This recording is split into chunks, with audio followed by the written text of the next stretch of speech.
welcome to another episode of the Anime Village podcast of our new series where we are deep diving into Adamanto and the development of Adamanto and how we are, doing new projects and the writing. And Bryan's given us all the details behind writing. And if you want to write your own manga or create your own character or, start thinking about writing your own manga, this is a perfect podcast series for you. So, Bryan, thanks again for joining us today. I'm really excited about today's episode is character development. This is one I always This is a good one.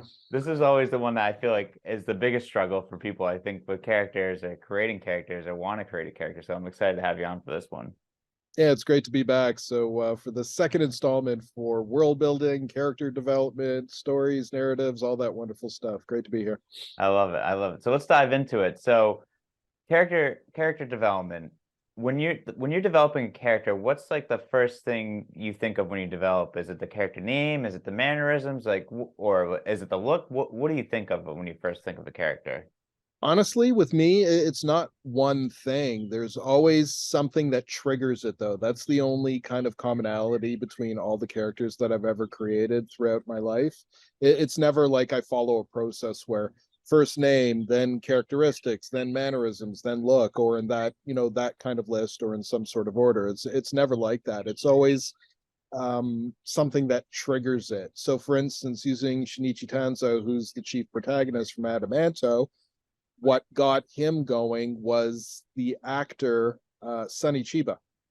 So some of you may be familiar with him. His greatest claims to fame, or I guess what people are most familiar with, are the Street Fighter series. So Yep. there was 4 of those, and then also from Quentin Tarantino's Kill Bill. So he was the sword master, the blade master that built the sword for Beatrice to go and kill Bill. Yeah. So really it was kind of his look and feel. If you've ever seen the Street Fighter movies, you'd know that he's very unlike kind of like a Bruce Lee, where Bruce Lee was very elegant and he was very fluid in his motions. Shinichi, which is actually Sonny Chiba's real name, which inspired obviously our Shin'ichi Tanso, was a much more brutal, kind of forceful way to his action. A lot of reasons behind that, probably because also, he's Japanese, Bruce Lee is Chinese, so one's more of a martial art, the other one is more kind of like a samurai or warrior kind of approach to thing.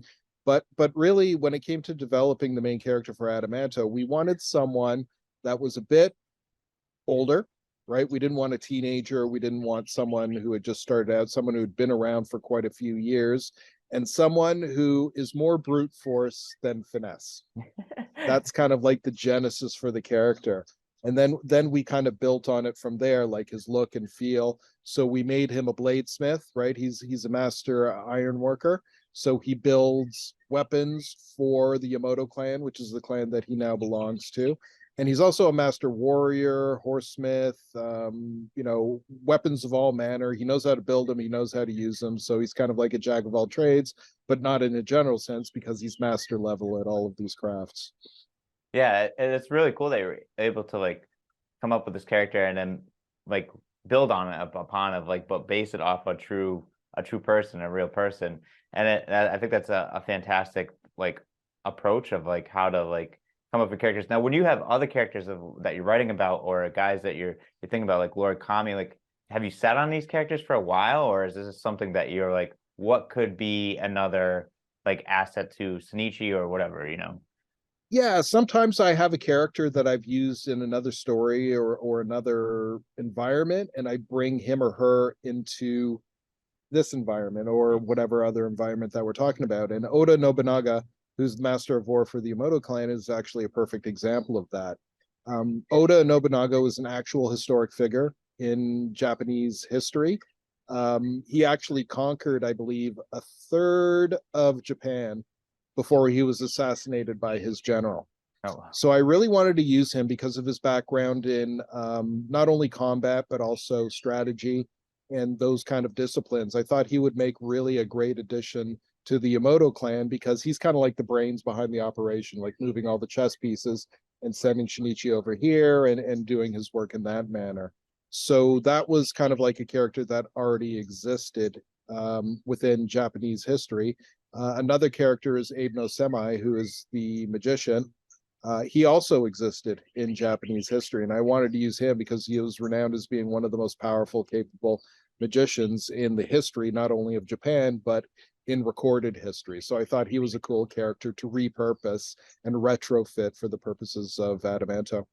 I love that. And how do you go about, repurposing? Because I think also in Adamanto, what's cool about Adamanto is you bring in history and those characters you just mentioned, Abe and Oda. But like, how do you go and repurpose those characters onto into a manga and add maybe a different flair to them? Like, what goes in the process of that? Yeah, well, even though they're real characters, and I like that kind of added layer that adds to the narrative, you do have to take some liberties with Yeah, maybe some of their origin story, their backstory, their relationships with other people, even time periods to a certain extent, right? So even though Abe no Semi, for instance, was a magician and he was renowned for his abilities, I've really upped his power level, right, to fit the narrative of Adamanto. So sometimes you got to kind of like balance that between, okay, this is the character, this is what that character really was in history. How can you kind of move him or her along to another level, whether it's up or down, and still have it believable while not changing it so much that it doesn't matter if that character was real or not. So if it's not close enough, you might as well just create a new character. right. Right, that's interesting. And the same thing with like a Greek mythology, because we also in Adamanto Greek mythology plays a big part of it as well too. I mean, bringing in those Greek gods and bringing their story to light, like a different part of their story to life. Like I think that's another. I think what makes Adamanto so awesome is it brings in includes the history and I think that's really cool. Like the fantastic part about it, because I love history, so this makes me want to like love it more. So Yeah, and I am too, as you know. And I mean, we've had this discussion before in private yeah, and on the podcast, where I'm a huge fan of historical fiction and just history in general. And really, you can feel that in Adamanto because it's not just Japanese culture there and history that we're covering, as you mentioned, Greek mythology and history.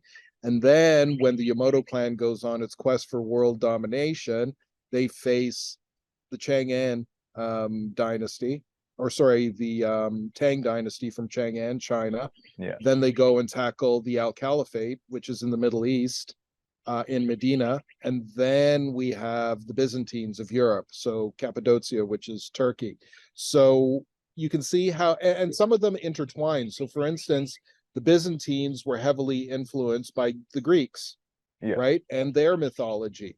So I have a conversation between here's another real character, King Heraclius from the Byzantine Empire in the 12th century, and he's sitting down and having a conversation with Perseus, That's right? crazy. So you can see how this kind of like intersects. And it's really like the Greeks were the first that we brought into the mix simply because I started off as a comic book geek, right? I didn't know about manga until maybe I was about 12, 13 years old. But I started off reading comic books when I was like 6. So one of my favorite characters was always Wolverine, simply because of his backstory, right? Weapon X, and he has the adamantium lace skeleton and claws. So when I was doing the initial research for Adamanto, I discovered that adamantium was inspired by adamantine, which is a compound. It's sometimes described as like a mineral, like a diamond or something, Yeah. or an ore, like an alloy in Greek mythology that was pretty much indestructible. So when I found out about that, I said, yeah, I could use this without ripping off Wolverine. That's great because I always loved that backstory. So the Yamato clan proceeds to steal Harpe, which is Perseus's sword, which is constructed out of, you guessed it, adamantine.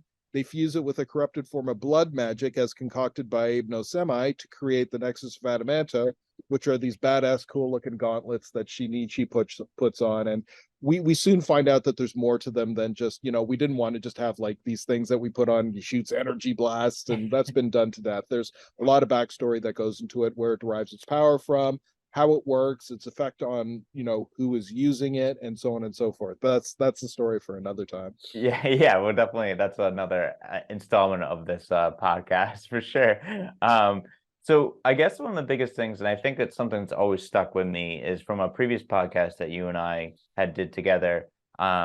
you talked about characters' mannerisms and how like the biggest thing creating characters measure. And one of the things that stuck out to me is when you said about Lord Kami about standing in the line at a bus and having to Yeah, wait for a bus. yeah. That always stuck with me about writing a character or coming up with a character. I mean, what's the biggest things when you like look at Shinichi or Kami, Fuma, and all those guys, like being able to create their mannerisms and have them separated? Yeah, even I've always found that even though, when dealing with fantastical characters, fantasy books, action, or something that's so far out of the realm of reality, you still need to be able to have something that you can relate to with that character. So if that character is so far flung off, like God level, with his not only his abilities and powers, but also his or her characteristics, it's not going to resonate with the reader because they're not going to be able to connect with them on any level. So Right. that's kind of like my bus station scenario where it's like, even though these characters are, inhumanly powerful and, long lived, and you can't really compare them to us mere mortals, they do have characteristics that we can recognize and thus relate to. So Lord Kami is actually a really good example, because here you have this, 8'10", 2,000 pound, ironclad, monster of a guy. And really the way he talks and acts is very, haughty and superior, but he's got other things where it's like he's got a fragile ego, right? And there's a Yeah. really great line about Shinichi makes a comment about Lord Kami. He has this iron skin, right? But he has a very thin skin, right? He's very delicate when it comes to certain things. So you kind of little touches like that. It's easier with characters like Shinichi. He's much more relatable because he's a human, right? He's a human Yeah. man. He ascends to the spot where he gains this power through the Nexus, but at the same time, he's got fears, he's got anxieties, he's happy, he's sad, he's got family. And we touch upon that in a really great way with a flashback scene where we learn why Shinichi is not very fond of magic. Oh, He okay. expresses that in chapter 1, right? That's Yeah. why he doesn't want to put the Nexus on. But then we find out why, and I won't spoil it because that's divulged in the forthcoming chapters. But and that's also a really important thing, and something that I've always subscribed to is layering these plot lines and plot points into the story, where I'll mention something and then leave it. I'll just set it aside, and then I'll get back to it much further down the line. I always love that approach to storytelling as well. That's a good approach too, because I think that leads for surprises or something you can come back to later down the line for sure. But for character as well too, I find when I talk to other people about when they're writing and stuff, I think the hardest thing is people always want to create themselves and insert themselves in the manga Yeah. or in like, how do you yourself separate from creating yourself being the main character or the main bad guy, whatever, whoever like floats. But like, how do you like do that? Like, how do you create that separation? It's that's a funny question because it never really occurred to me to do that, right? Yeah, Especially when writing something like Adamanto, which is so far flung out of reality that you don't have to concern yourself with sticking to reality. Although you must introduce a reality that is unique to that world. But I guess, maybe that's not even fair to say, because when you're writing, myself or whomever, you can't help but put aspects of yourself into your characters and into your story and into your experiences, right? Because as the old adage goes, write what you know, yeah, right? That's the most effective. If you haven't experienced something, you can't really talk intelligently about it, or you can't really get into the finer details and make it believable. So certain aspects of myself, I guess, can be found within these different characters, but the same can be said, even though, you didn't create some of these characters, you can find some similarities between you, Jeff, and Lord Kami, or yeah, right, Oda, or Abe, or the Dryads, or whoever else is in there, right? yeah, That's what makes them characters, and that's why readers want to read about them and connect with them and find out more about them and find out their stats and their histories and who they're friends with and who they don't like and so on and so forth. yeah. And I think that's like the cool part about manga, and I think that's something you've always you and I have always talked about, and we talked about on previous podcasts, is that manga creates a connection between the reader and the character. Or Yeah, and that's one of the greatest distinctions in my mind, between manga and comic books, where manga is wholly devoted to character studies, exploring characters, developing strong relationships between the characters within the book, and then also character and reader. Not to say that Western books don't do that, but they're more dedicated to the plot moving ahead at every point, right? So every scene, every page has to move the plot along in some point, which is fine. I mean, that's great. I love that type of storytelling. But what I really love about manga, and this actually applies to chapter 12 of volume 1 of Adamanto, where it's like it's one battle scene. All 22 pages are just one fight scene. You would never do that in a Western book. At least I've never seen it. yeah, Right? You have more action centric issues, but you would never have the whole issue devoted, or a conversation. I've seen some manga that have done where it's just a conversation between two characters or more. And that again is going back to the character development and creating that emotional tie between reader and character. yeah, I think that's what makes manga so much fun, though, is that you're able Yeah. to pull something off like that and that action scene, because that draws in the reader more, because you're like, what is going to happen in this war, this big fight scene, or just the whole thing's a conversation about, nothing, like characters connecting and stuff. And I think that's what, It's not about nothing. Just because yeah, it's not driving a plot forward, yeah, it's not about nothing. It's always, it's kind of like how friendships develop, right? right, Like when you and I first met, it was a bit more awkward, and you're a bit more careful about what you said. And then as you get to know that person, you free up, right? yeah, Oh, he doesn't get offended, or it's okay if I mention this, or he's okay with that. And then the same thing with the characters, where you get to know them and you kind of can almost anticipate where they're going, right? But yeah. that's why it's also fun to pull the rug out from under them with, a cliffhanger or a change of pace. But you got to be careful, because you got to stay true to the character as well. That's true. That's very true. And then for character too, as well, I think when you're creating a character, what is some of the biggest research you do on creating your character? Like, how do you find something that maybe like history with the Adamanto, or like, just digging deep to create your characters?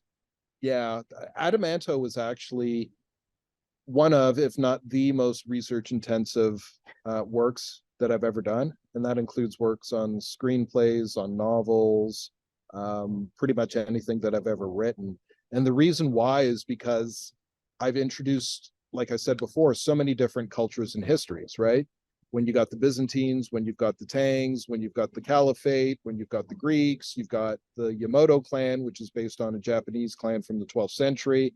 And then you work in, okay, we have these figures that actually existed, and then we got to learn about their histories and what we can change and what we shouldn't change. And then you go on to, okay, where did they live? What did it look like? What could we change about that? And, how do we fit it to our story without kind of breaking it for what it really is? And then you've got weapons and artifacts and all of these other things that you include. Like, for instance, I have a battle between, I introduce Goliath from David and Goliath. Yeah, yeah, So he's this 13-foot, 4,000 pound, like he looks like, just think of Zangief from Street Fighter, yep. except bigger. So that's pretty much him. But Goliath actually existed in Caliphate lore. He was known as Gillette. So I wanted to introduce him, but I won't give the backstory. But this is kind of like coming up to the research phase, where I wanted to find out. I knew they didn't have guns or pistols back in 12th century, but they did have something called the Helijon cannon, which was invented in China in early 12th century. So I introduced that into it and actually included it in a weapon for Lord Candy further down the line. But that's again another story. There's lots of tangents we can go down. But really, getting back to the question, the research phase for Adamanto, probably before I even put finger on keyboard, was about 8 months. Wow. Just gathering and on all those different cultures and histories, all of their related regions, some of the characters that were actually part of those dynasties and empires, and then the weapons, the artifacts, the equipment, the objects, certain things like that. So yeah, it was pretty intense. Yeah, it's crazy. I mean, I know we talked about it before and about characters and things, and I thought the coolest thing was when you mentioned the cannons, the fire, and Yeah. everything. Like I just like the history and everything that you've developed and in this and put it on the paper is just absolutely amazing. So all the research that you've done is crazy, but it's really, really fantastic of how you've made it into a story and created all that. So it's definitely kudos to you for everything. So appreciate you for doing that. I Yeah. don't know if it's kudos, but it's definitely very, very important and unfortunately overlooked by a lot of writers, the research phase, because you can't just create something out of the wild blue yonder, right? Because well, you can, but then Yeah. it's not going to resonate with people because it's not based on anything that they've actually experienced, are familiar with, have heard about, read about, whatever the case may be. You need that foundation somewhere in the mix. And I don't care what it is, right? Like you look at Superman, Spider-Man, Chainsaw Man, any of these characters that have been created, they're rooted in some sort of reality that allows people to connect with them and allows people to understand their motivations, their fears, their relationships, whatever the case may be. Otherwise, it's just, alien. It's just you can't relate to it. So if you can't relate to it, you're not going to interact with it, right? Right, correct. Absolutely. Yeah. I want to ask too, because I think this is a really interesting part of character development is how do you make your main character stand out from others, but also at the same time, I guess it's two-part, but also have your side characters develop their characteristics as well too, and their personalities throughout it. Yeah, that's kind of like the other question you asked me about, do I inject myself into it? And it Yeah. never occurred to me simply because all the characters are equally strong in some way, shape, or form. At least in my mind, they are, right? The only reason you have a main character is because that character is focused upon more than the others. So, for instance, Shinichi's ability with the blade, his fighting prowess, his intelligence aren't superior to, let's say, Hina and Hanada Saito, who are these twin Kunoichi ninjas, females, and they're absolute badasses. They carry these meteor hammers. One has heads like a fire drake, the other of a wasp. You'll see what I mean. It's That's really, really awesome. cool. But if you were to compare just their fighting abilities, skills, abilities, intelligence, all of that other stuff, Shinichi isn't superior to them. In fact, they probably would take him down because they're younger and crazier, right? Yeah. But he's got other aspects to his character that are, he's got wisdom, he's got experience, and all these different things. But the only thing really, I mean, that makes Shinichi the main character is because, again, the focus, right? The plan was always with Adamanto not to have one person donning the Nexus of Adamanto. It'd be always somebody, has it for a while and then kind of like go off. So really, if you think about it like that, the Nexus is the main character, not Shinichi, Yeah. Oh, right? that's interesting. Yeah. That's a good point. That's a really good point. Yeah, never really thought about that. Um, so then it goes into my next question is when making a character that is good and evil, how do you give them purpose then, for evil not just to wipe out the human race or a good to Yeah. just save everyone or how do you give them their own purpose of like what they have? Like Madara is a perfect example in Naruto where it's like he wants revenge and like the way he words it and that speech that everyone always knows they like he talks about like Yeah, that's yeah, yeah. Oh, yeah of so course, yeah. yeah so I guess that's my question to you is how do you do how do you give them purpose in ways that they're evil or good and it's just not simple like straightforward. The greatest advice I can give to anyone when creating a villain is to start off with the idea that the villain never thinks he or she is a villain, right? Good That's idea. why I Yeah. always laugh like when I always use this as an example with the Brotherhood of Evil Mutants, right? When they are introduced, Magneto and the Toad and Yeah, all yeah. those guys in the X-Men books. I think it was like 63 or 64 they were first introduced. But they called them the Brotherhood of Evil Mutants, and I always thought that was so silly. Like you don't think you're evil. Nobody does, right? Yeah. They're always doing this it's a means to an end, right? They want to accomplish some goal, they want to right some wrong in their minds, right? but good and evil is so subjective, right? So using Magneto as an example, where he goes off, and it's that analogy between him being a Jewish character and he was brought up in the Holocaust, and his fighting for mutant rights is an allegory for him fighting for Jewish people's rights, right? It's the exact same situation. It's just, giving them a different name. So he does some really evil shit. Like, he hurts a lot of people, right? He breaks a lot of bones to get to what he wants to do. But in his mind, it's fine because the end justifies the means, right? Lord Kami is a bit simpler in his construction, in that he just believes it's his right? He's the biggest, he's the baddest, he's the smartest. So why shouldn't he have all the marbles? Right. It's just that simple with him. I don't think, and that's another thing where people get lost a bit sometimes in character creation, is you don't have to make them so complex, right?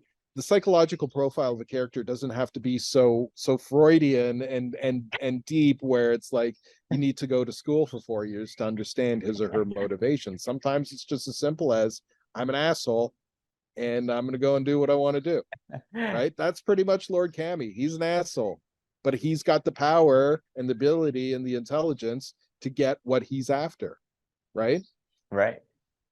I think that's fantastic. I think that's pretty like a good way to phrase it for like evil. I think a lot of people try not to like you said, like bring yeah, home and the psychology aspect of it. I never like the hero and villain label, because if you look at, it's all about a point of view and perspective. So you look at Shinichi, and he goes out and he takes down a lot of folks, right? He does not take any prisoners. So if you were of the frame of mind to say, well, yeah, that's evil, right? You're killing people, you're hurting people, you're going out and you're causing, strife, emotional, physical, all of this. So that, by that definition, Shinichi would be a villain, right? As would a lot of these other characters. So I never like the hero villain designation, although, you can pin some more altruistic characteristics to these characters, right? Somebody who's selfless, somebody who is willing to put themselves in harm's way in order to ensure others remain safe. Things like that, obviously, are deemed as heroic characteristics. But the world is never black and white, right? Lots of shades of gray. So I like to paint my characters in those hues as well, just to give them a bit more authenticity, and also to make their motivations a bit less vague, or a bit more vague. Because look, when we have a reaction or we do something, we can't always quantify why we did it, right? Sometimes we just do things out of emotion, right? Emotion is not logic based. That's true. Right? So in the heat of the moment, we might do something, and everybody's done something that they regret. Everybody's thought back on a situation where they said, Jesus, if I could do it again, I would do it much differently. So all of these factors have to come into play when you're dealing with characters. And you'd think that applies even more to these types of characters, because they are in these high stress, anxiety situations, right? If you have Shinichi and he's thrown down with the 350-foot Titan, right? Is he sitting back and thinking, I wonder, let me take a moment to think about this? No, it's a lot of instinct. It's a lot of reaction and reflexes and emotion, right? That goes into it. So maybe he did it right, or maybe he didn't. You never know. Yeah, it's true. It's a very good point that you made on that. I think that's a fantastic point on like everything that you just said. The last question I want to ask is, in character development, are you writing when you put down the character's name, do you like write down what you want them to be? Like, how do you do, put it to paper? Like, how do you like say like character mannerisms, character at like, attributes, whatever, like, like how does that go into play on that? Yeah. Typically with me, the naming comes further down the line in the process. Usually I'll get an image in my head. So for Shinichi, it was like, yeah, I want kind of like a pit bullish type of character. Like, he's not tall, he's maybe like 5'6", 5'7", but he's broad, built like a brick shit house. When he hits, you feel it. Like I said, he's not a dancer, he's a brawler, right? So I get this look in my head, and then when I work with an artist, we kind of start fleshing that out. So I'll start discussing I'll give them that preamble to what the character in my head looks like. And then invariably they start adding all of these finer points and different ideas and saying, that's cool, but what if he was this or she was this? Right? Collaboration, you always get the best final product. And that's how we got kind of like these final looks for the characters. It's very rare that I'll come up with an idea and the character will look like that original idea I had in my head, except for maybe Lord Kami, because that initial idea was just so freaking cool that it's hard to like I said, he's like 8'10", he weighs over 2,000 pounds, he's made of iron, right? It's Yeah. just like, what else are you gonna do with this guy? Yeah, right, exactly. Well, Bryan, this has been awesome. The character development, I learned a lot just from speaking to you about this, and it's really cool to get the insights too, as well, of the characters in Adamanto, and obviously Shin'ichi and Lord Kami, and and how you did Abe and Oda. So it's really awesome to have this. I'm really excited to keep going more deep diving into these episodes, because it's been a learning lesson, but it's also cool to learn about our product as well too, and what we have with our Yeah. Adamanto.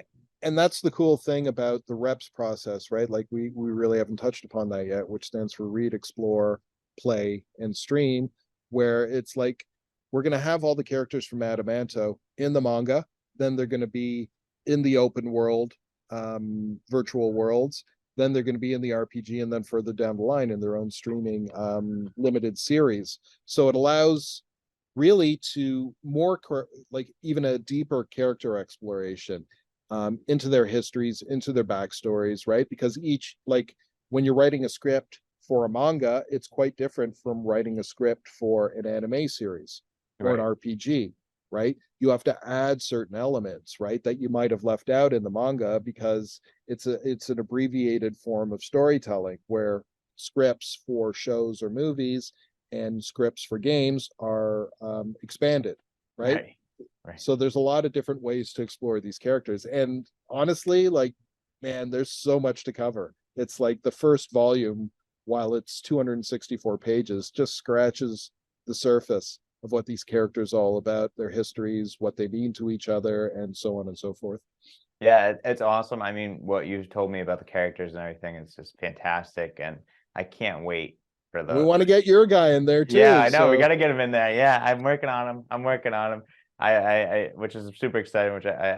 I'm very excited to have that. Which is another great part about Anime Village, to give you the opportunity, give some insight and bring in your own characters as well yeah, too. man, as long as the character's cool, we don't care where Yeah. the monkey doesn't care where the pellet comes from. The monkey just wants the pellet. So Yeah. Yeah, well, this has been awesome, Bryan. I'm really excited for our next episode.